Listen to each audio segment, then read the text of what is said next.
Hello, my name is JGillan. I'm a researcher at the University of Arizona, and I spend most of my time working on the CyVerse project.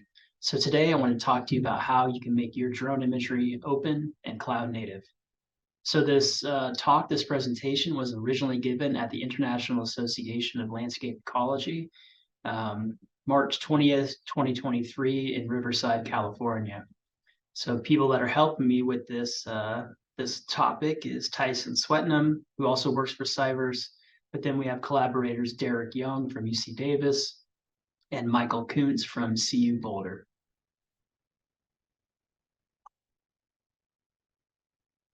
So what is CyVerse? So CyVerse is cyber infrastructure for big data science. We are cloud storage and we're cloud compute for a variety of scientific disciplines. For instance, we work in plant science, we work in genetics, genomics, astronomy, and ever more increasingly, we're working in remote sensing of the environment with imagery. So my role at CyVerse is to develop imagery processing and analysis pipelines for high computation cloud computing. And so this is specifically around aerial photography and drone imagery. So nowadays, I don't really do much of my own science. It's more like I partner with other researchers around the country, and they handle their science questions, and we handle most of the cyber infrastructure like processing and storage and compute.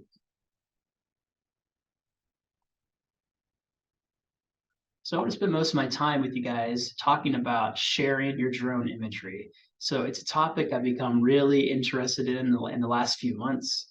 I want you to imagine a world where all of our drone imagery is fair. It's all findable, accessible, interoperable, and reusable. Nowadays, a lot of people that are collecting drone imagery, a lot of that drone imagery is just sitting on some hard drive somewhere or maybe a server. And very often that data is not accessible to anyone but the person who originally collected it. So what if all of that drone imagery, I mean, petabytes and petabytes globally, what if it were all just findable and tradable online? So that's kind of the thought behind this presentation. So with that in mind, let's talk about why we want to share our drone imagery in the first place. There's a few great reasons. One, it could enable broad analysis that we can never really do by ourselves or in a small group. So we can really open it up to many people collaborating. We can do very broad analysis. We could help others working in your same study area. If we all shared our drone imagery, we could aggregate imagery data sets for killer machine learning training data sets. That could be a very interesting thing we could do. Wouldn't it be great if you could find drone imagery to help validate some of the satellite products or the satellite analysis you're doing? And then finally, sharing or making your data open access is quickly becoming federal policy. So if you are taking taxpayer money in the form of grants, you're going to have to make your data, your methods, your intellectual property available in the open. Okay, so that was the why. And let's talk about where now. So where do I share my drone imagery? Where on the web do we do this exchange? How do we connect online to share drone imagery? One place I want to talk about first is a website called GeoNator. So GeoNator is an Australian company. They are an Australian group, and they have this really slick website called GeoNator, where you can have your own user profile. You can upload raw drone imagery. You can scroll around on a world map, find other imagery. You can download that raw imagery. So it's just a really kind of slick, polished. It's a very easy to navigate website. I've got 100,000 plus images of my drone imagery up on this website. So it's a really good option. The only limitation is that it really only works with raw imagery for now.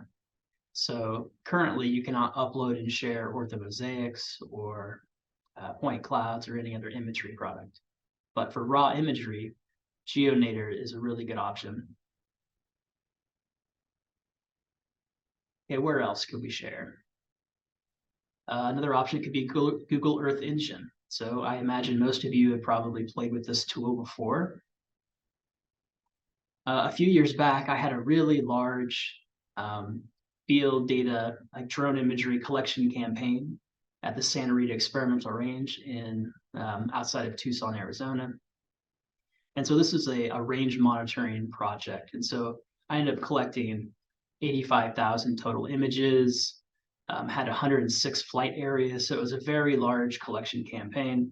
And I was looking for a really robust platform to do broad analysis on all of these images at the same time, and then also share them out in an interesting way. And Google Earth Engine ended up being like a great tool to do that. And so I ended up stuffing into Google Earth Engine dozens and dozens of orthomosaics, canopy height models. I wrote a little bit of code and did a classification. And then I built this Earth Engine app. And so you can go to this website right here. And on that website, you can explore the data products. You can see the classifications I made and get some data summaries. So it's a really slick tool for collaboration with your colleagues to make a great sharing website, do big data analysis. The only real limitation is that there are storage limitations. So currently, you can only have 250 gigabytes of imagery assets in your account. And that wasn't even enough to do this one project. We actually had to have multiple logins to do the project. So there's a limitation there. So, I mean, Earth Engine is a great tool, but it's probably not the grand solution for putting the world's drone imagery online. Where else? So the first two examples I mentioned to you are what I call kind of a central database, right? So now let's talk about what I call a distributed model. So we can just take our drone imagery, and instead of putting it in a specific website, we can just have it somewhere up on the web, somewhere in cloud storage, okay? And that somewhere could be CyVerse, as we are cloud storage, but it doesn't just have to be there. It could be on your own personal server, or it could be in commercial cloud somewhere. So with this distributed model, just put your drone imagery products up on cloud storage somewhere. Okay, so that's the first step. But then the question is, okay, then how do we connect with each other? How do we find each other's drone imagery, right? How do we do that? The way we can do that is using something called STAC, which stands for Spatial Temporal Asset Catalog. So STAC is a JSON format metadata standard. And what it is, it's an attempt by a lot of people in the geospatial community to kind of rally around a standard way to describe and find geospatial data across the web. Companies like Planet Lab, Microsoft Planetary Computer, they are all indexing their imagery products, their data products, using STAC. And so this is what STAC looks like. It's just kind of a boring JSON text file, but you can use it to describe everything you would want to know about a drone imagery product. What kind of drone platform is used? What's the license for that imagery? You can list descriptions. You can list the projection, the ground sampling distance. Pretty much anything you want to use to describe drone imagery products, you can probably do this in the STAC catalog. So that's one aspect, okay? Just the JSON STAC catalogs. Then we can use something called a STAC browser to read that JSON metadata and then render it into this kind of nice graphical user interface where you can discover data products. You can go through different folders. You can find imagery assets that might be of interest to you. You can get a preview of them, or you can download the images or stream the images. And we'll talk about that here in a minute. So the STAC browser it's just a way to interact with the data in a kind of a graphical way.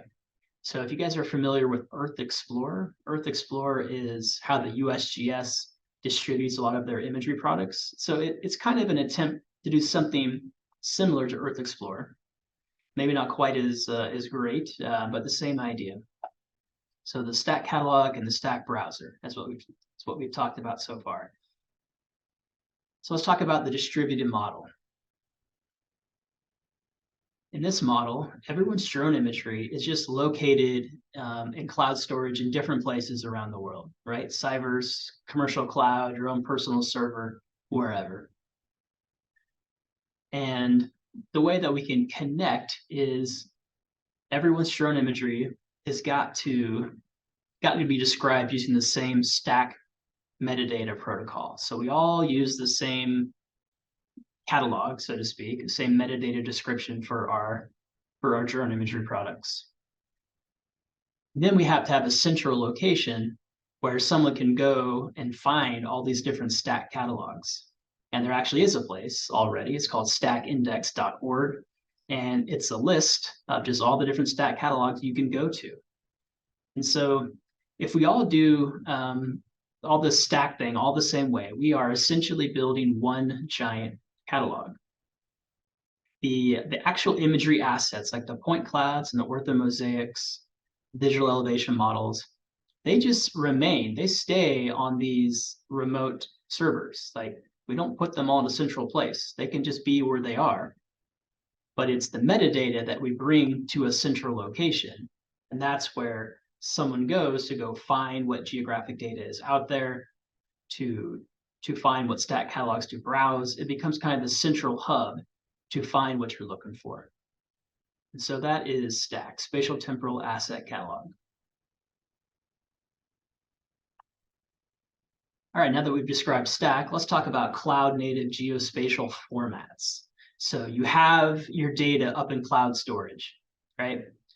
Now we're going to talk about what format should that drone data be. So cloud-native geospatial, these are formats that are born on and for the internet. And so we have raster and we have point cloud formats that are built specifically for HTTP. In other words, streaming.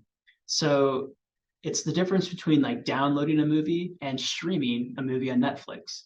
So, that's kind of the analogy we have. So we can stream geographic data or drone imagery across the internet without someone having to download it first. So users can view and they can analyze without having to download full files if we do the streaming model. A great thing about it is that it eliminates the need for me as the individual drone collector to have specialized GIS server. Earth Explorer from the USGS is great, but I don't really have the ability to probably make something like that.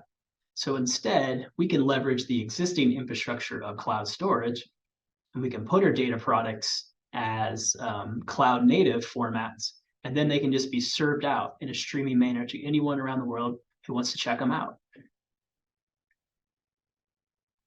So let's meet some of these cloud native formats. The first one to be aware of is the cloud optimized GeoTIFF, or a COG. So the COG, it's the same GeoTIFF that you know and you love, and most of our drone imagery products are GeoTIFFs, most likely. But it's a little different. It's the GeoTIFF plus tiles and overviews are baked directly into the file. Okay, when you have that information baked in, then it enables you to do HTTP get range requests. In other words, streaming. A really cool thing you can do is you can stream a COG directly into QGIS, and you can view it, you can do analysis with it, and you can do that analysis in memory. And if you want to save it to your local disk, you can do that. But it just makes it so much more frictionless to be able to stream it directly into a tool, or into your browser, into QGIS, interact with it, and you don't have to download all the data first to start checking it out. There's a few different COG viewers on the web. One to be aware of is T-Tyler, and at CyVerse we have our own instance of the T-Tyler COG viewer. You can check it out. CodeGeo also has a COG viewer. Check that out as well.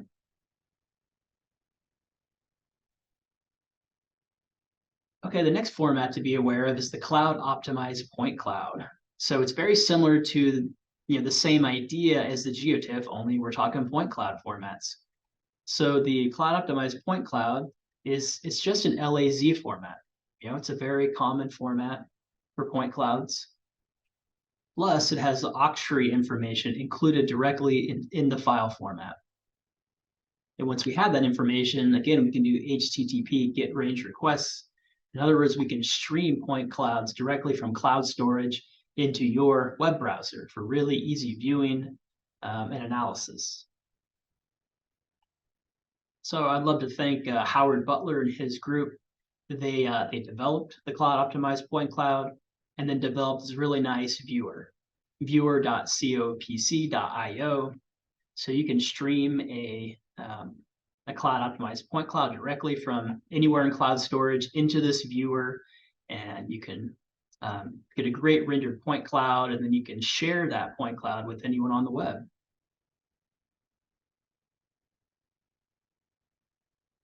Okay, so the final stuff I want to talk to you about is a case study.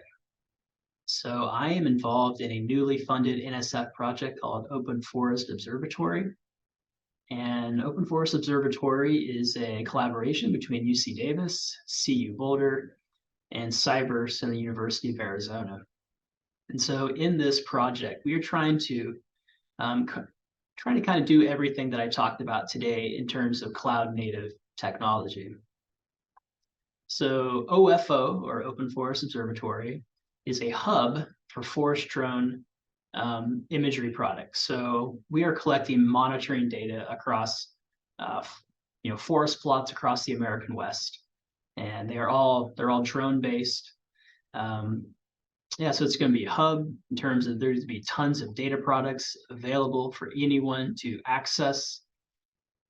All of our processing and analysis scripts and code will be available for people to download.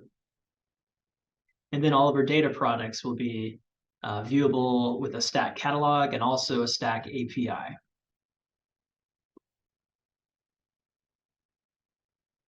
So let me show you the basic pipeline of how this goes. So this summer and then several subsequent summers afterward, we are going to collect a whole lot of drone imagery using real-time kinematic drones. We're going to do that over forest plots that are part of existing monitoring programs. And we're going to end up with a whole lot of imagery, terabytes and terabytes of drone imagery. We're going to take all that drone imagery, put it in the CyVerse data store, okay? And then we can port all of that raw imagery over to our cloud computer. In this case, we are primarily using Jetstream 2, which is specific for NSF-funded science. And so we can move all the raw imagery over to Jetstream 2. And within Jetstream 2, we can do all of our photogrammetry processing in a parallel distributed way. We can do all our machine learning and classification algorithms. And once we've done all of our processing analysis, we're going to take our imagery products and put them back in the CyVerse data store and then make them available. So here's what that looks like. So here we are in our CyVerse cloud storage, or the CyVerse data store. And so we're going to make point clouds in a cloud optimized point cloud way, put them up in cloud storage. We'll make digital elevation models, orthomosaics, and other data products, other analysis products like classification. And all of those two-dimensional products will be COGS, or cloud optimized GeoTIFFs. So then we can make all of that information or that data available to any user across the world. With an internet connection, they can just go to stack.cyverse.org, and in our Stack catalog, it'll help them browse and find data products that they are interested in. And from there, they can download the products, or they can stream them directly into QGIS or their browser for much easier analysis or simple viewing. And so that is the end of my talk, pretty short and sweet. So the take-home message is you can make your drone imagery open and cloud native, and we can help you do that. So if you have any questions, please hit me up. I'm at JGillan at CyVerse.org. You can also get me at JGillan at Arizona.edu. If you want to learn more about cloud native geospatial technologies, please check out these 3 links here. Really great information. So thank you very much for your time, and have a wonderful day. Can't think of a better way to end this.